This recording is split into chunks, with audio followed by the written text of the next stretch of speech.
ဆိုင်နေမှာဈေးကြီးပေးဝယ်စားနေရတဲ့ငါးနှစ်မျက်နှာဟင်းကိုအိမ်မှာအလွယ်ကူဆုံးနဲ့ပြင်ဆင်ချက်ပြုတ်နည်းကိုပြန်လည်ဝေမျှမှာဖြစ်ပါတယ်ရှင်။ဥစွာပထမငါးကိုရေးစေးတက်ဆင်ပြီးတော့ကြောရိုးကနေအသားအယိုးခွဲကြမှာဖြစ်ပါတယ်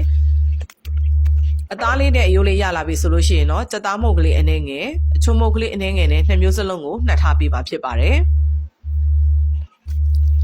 ပြီးရင်တော့ငရုတ်စိမ်းမအနှဲငယ်ကိုလေးစိတ်စိတ်ထားမှာဖြစ်ပါတယ်။ရာသီဥတုတွေအရန်အေးတဲ့အတွက်မေမေတို့လည်းနှာခေါင်းတွေစီးနေတဲ့အတွက်အတန်လေးကိုတော့ကျေးဇူးပြုပြီးနားဆင်ပါရှင်။ဆက်လက်ရကလေးကိုအနှဲငယ်လိဖြတ်ပေးပါမယ်။ဘိုးစားပဲလေးတို့လည်းအနှဲငယ်လိဖြတ်ပြီးတော့ကြက်သွန်မိတ်ကလေးတွေကိုတော့ပါပါနှုတ်နှုတ်ကလေးတွေစင်ထားပေးပါမယ်။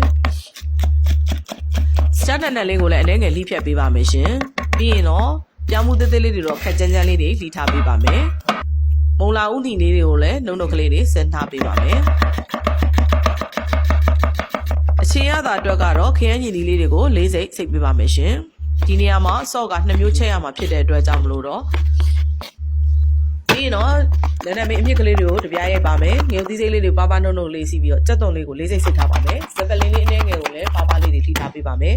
ငါးသားကြောင်းလေးတွေကိုကြော်မှာဖြစ်တဲ့အတွက်အကြော်မုတ်အနည်းငယ်ကော်ပုတ်အနည်းငယ်နဲ့ကြက်သားမုတ်စားလေးအနည်းငယ်ထည့်ပြီးတော့အဲ့အရေးလေးတွေကိုငါးပေါ်မှာအသားရလောင်းဆက်ပြီးတော့တေချာနှက်အောင်မှုပေးပါမယ်ရှင်ပြီးလို့ရှိရင်တော့မီးဖို့ကိုဖွင့်တဲကိုတင်ပြီးတော့စီလေးထည့်ပြီးတော့ထိုးစောနာနှက်ထားတဲ့ငါးလေးတွေကိုထည့်ပြီးတော့ကြော်ပေးပါမယ်ရှင်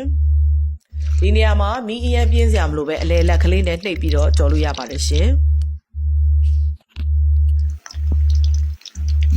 ကဲတဖြည်းဖြည်းနဲ့ကြော်လာတာငါးလေးကတစ်ဖက်ကိုရှူရောင်လေးတန်းလာပြီးကြက်လာပြီးဆိုလို့ရှိရင်တော့ငါးလေးတွေဆယ်လို့ရပါပြီရှင်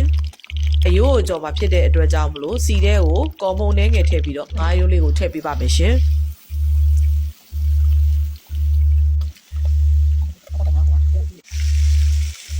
ကဲတဖြည်းဖြည်းနဲ့ကြော်လာတာရှူရောင်လေးတန်းလာပြီဆိုလို့ရှိရင်တော့ဆယ်လို့ရပါပြီရှင်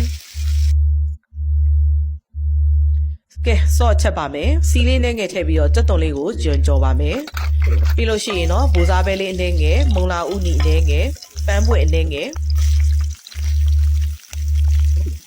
ငရုတ်ဘွားအနှဲငယ်ထည့်ပြီးတော့ကြော်ပေးပါမယ်ရှင်ပြီးရင်ရွှေပဲသီးလေးနဲ့ပြောင်းမှုအသေးအနှဲငယ်ဆက်လက်ရွက်အနှဲငယ်ပါထည့်ထည့်ပြီးတော့အရသာအတွက်ခရူးစီလေးအနှဲငယ်ကြက်သားမုတ်အနှဲငယ်အချို့မုတ်အနှဲငယ်နဲ့ငါးငပြားကြီးလေးထည့်ပြီးတော့ရေလေးနှဲငယ်ထည့်ပြီးတော့ချက်ပေးပါမယ်ရှင်အချင်းရတာအတွက်ချက်ပါမယ်ကြက်တော့အရင်ကြော်ပါမယ်ခရမ်းညီလေးလေးကိုထည့်ပြီးတော့ကြော်ပါမယ်ရှင်ပြီးရင်တော့စောစောကပါတဲ့ပါဝင်ပစ္စည်းတွေအရွက်တွေအကုန်လုံးကိုထည့်ပြီးတော့ကြော်ပေးပါမယ်ရှင်အရသာအတွက်ကတော့ပဲငပြားကြီးနှဲငယ်ကြက်သားမုတ်အနှဲငယ်အချို့မုတ်အနှဲငယ်ထည့်ပေးပါမယ်ပြီးရင်တော့အရေးလေးထည့်ပေးပါမယ်ရှင်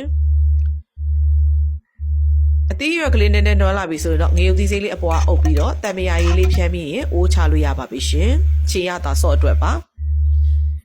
ကဲပကံထဲမှာငါးပွဲလေးပြင်ပါမယ်ငါးကိုနှစ်ပိုင်းလေးခွဲပေးပါမယ်ရှင်ပြီးရင်တော့တစ်ဖက်ကတော့ချက်ထားတဲ့အ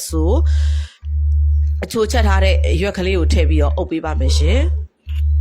နောက်တစ်ဖက်ကတော့အဆက်ရတာအတွက်ချက်ထားတဲ့စော်ကလေးကိုထည့်ပေးပါမယ်ရှင်ကဲအရင်ကိုစားကောင်းပြီးဆိုင်နေမှာဈေးကြီးပေးဝယ်စားနေရတဲ့အိမ်ကိုယ့်ဟာနဲ့ကိုယ်အိမ်မှာအလွယ်တကူလှုပ်ဆောင်နိုင်ပါတယ်ရှင်ဒီဗီဒီယိုလေးကိုကြိုက်နေတတ်တယ်ဆိုရင်တော့အပေါင်းလေးနဲ့အသေးလေးပေးခဲ့ဖို့လည်းမမေ့နဲ့နော်အဆုံးထိကြည့်ပေးတဲ့အတွက်ကျေးဇူးအများကြီးတင်ပါတယ်ရှင်